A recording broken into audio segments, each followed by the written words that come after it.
भगवान शिव माता पार्वती को कह रहे हैं कि देवी, भगवान इस पृथ्वी पर अवतरित होते हैं तो उसका कोई एक ही कारण नहीं है।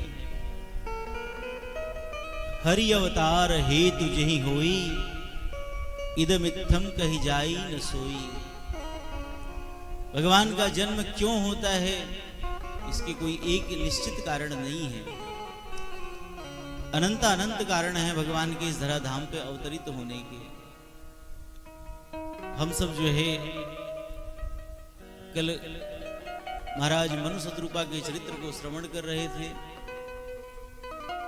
जिनके ऊपर अनुग्रह करने के लिए भगवान श्री राम इस श्री अवध में प्रकट हुए। बड़ा सुंदर संकेत है। यह सृष्टि के प्रथम दंपति हैं, महाराज मनु और शतरूपा। इस पृथ्वी पर सृष्टि के प्रथम दंपति हैं और एक आदर्श दाम्पत्य जीवन कैसा होना चाहिए वह महाराज मनु शतरूपा के जीवन में है। इसीलिए गोस्वामी पाद ने पहले ही कहा कि स्वायंभू मनु अरु शतरूपा, जिनते भई नर सृष्टि अनूपा। इनका जीवन बड़ा ही धर्ममय है और जहां दाम्पत्य जीवन धर्ममय होगा उन्हीं के जीवन में भगवान का प्राकट्य हो सकता है, उन्हीं के घर में भगवान प्रकट हो सकते हैं। भगवान का प्रकट होने का क्या मतलब है? जिसके घर में आनंद हो, जिसके घर में प्रसन्नता हो, तो समझना चाहिए उसके घर में साक्षात परमात्मा निवास कर रहे हैं, क्योंकि भगवान का ही स्वरूप है आनंद। जो आनंद सिंधु सुख राशि, जो आनंद के सिंधु हैं, उनकी कृपा के बिना जीवन में आनंद हो ही नहीं सकता है। तो जहां परस्पर इतना सामंजस्य होगा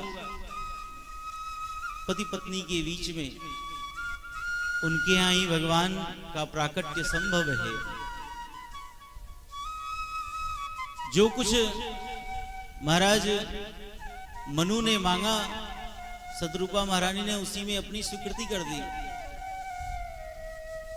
इतना आपस में सामंजस्य होना चाहिए। भगवान पृथ्वी पर आए कोई एक कारण नहीं, अनंत अनंत कारण है। इसी कलिकाल में श्री नामदेव जी महाराज के ऊपर कृपा करने के लिए भगवान 56 बार आए। 1 2 4 बार कौन कहे, 56 बार श्री नामदेव जी महाराज को भगवान का साक्षात्कार हुआ। इसी पृथ्वी पर कृपा करने के लिए राका बांका जी हुए। राका बांका जी को 52 बार भगवान का दर्शन हुआ इसी कलिकाल में। ऐसे परम भागवत, लेकिन कैसा आदर्श जीवन है। राका जी बांका जी महाराष्ट्र में भक्त हुए। भगवान पंडरीकनाथ के बड़े अद्भुत भक्त, बड़े धनाढ्य परिवार से थे राका बांका जी, लेकिन उन्होंने अपनी सारी संपत्ति जो है वह संत सेवा में सब व्यय कर दिया। अब घर में कुछ रह नहीं गया तो क्या करे, किस प्रकार से जीविका चले। संत सेवा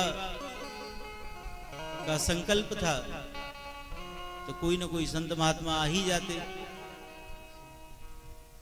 राका बांका जी जो है वह वन से लकड़ी बीन करके लाते, काष्ठ बीन करके लाते और लकड़ी ले जाकर के फिर बाजार में बेचते। उससे जो द्रव्य मिलता उस द्रव्य से अपना भरण पोषण करते, संत सेवा करते। एक बार श्री नामदेव जी महाराज ने कहा भगवान पंडरीकनाथ से कि हे प्रभु, आपके भक्त हैं राका जी बांका जी, तो आप एक कृपा करो, कुछ उनके ऊपर अनुग्रह कर दो, कुछ उनको धन दे दो। संत सेवा करते हैं लेकिन उनके जीवन में बड़ा अभाव है। भगवान ने कहा नामदेव जी से कि हे नामदेव जी, हमने बहुत प्रयास किया लेकिन ऐसे विलक्षण है कि वह कुछ लेते ही नहीं, ऐसे विलक्षण है। नामदेव जी ने कहा प्रभु तो आप तो ऐसे ही कहते हो। नामदेव जी ने कहा ठीक है तो चलिए हमारे साथ। नामदेव जी को साथ में लेकर के भगवान पंडरीकनाथ गए। तो राका जी बांका जी जिस मार्ग से जा रहे थे काष्ठ बीनने के लिए, तो मार्ग में असरफियों से भरी हुई झोली जो है वह डाल दी, डाल करके और झाड़ में छिप करके भगवान और नामदेव जी देखने लगे लीला। राका जी महाराज आगे आगे चल रहे हैं, बांका जी जो उनकी पत्नी है वह पीछे पीछे आ रही हैं। राका जी ने देखा मोहरों से भरी हुई थैली पड़ी हुई है मार्ग पर, तो राका जी के मन में आया कि ये आज पता नहीं कौन सा पाप उदित हुआ कि सुबह सुबह माया का दर्शन हो गया। तो कहीं ऐसा ना हो कि पत्नी हमारी पीछे पीछे आ रही है और उसके मन में धन का लोभ हो जाए, वह इस चक्कर में पड़ जाए माया के। तो उन्होंने उस असरफियों के ऊपर मिट्टी डाल दी, मिट्टी डालने लगे। पीछे से बांका जी आ रही थी, बांका जी ने देखा अपने स्वामी को मिट्टी डालते हुए उड़ेलते हुए। तो बांका जी ने कहा कि स्वामी आप ही क्या कर रहे हैं, ये आप मिट्टी के ऊपर मिट्टी डाल रहे हैं, ये आप क्यों व्यर्थ में श्रम कर रहे हैं। राका जी महाराज बड़े प्रसन्न हुए। राका जी ने कहा कि वाह रे देवी, हमारी दृष्टि में तो यह धन था, लेकिन तुम्हारी भक्ति तो हमसे भी श्रेष्ठ है, हमसे भी श्रेष्ठ है। तुमको यह मिट्टी दिखाई पड़ रहा है। यह जब दाम्पत्य जीवन में होगा तब भगवान का प्राकट्य होगा, तब भगवान की कृपा का अनुभव होगा जीवन में। ऐसा दाम्पत्य जीवन होना चाहिए।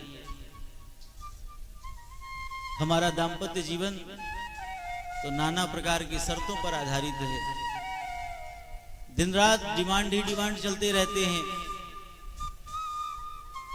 उसमें सुख नहीं है, उसमें आनंद नहीं है। प्रभु कृपा से जो प्राप्त है उसी को पर्याप्त मान करके उसी में आनंद का अनुभव करे,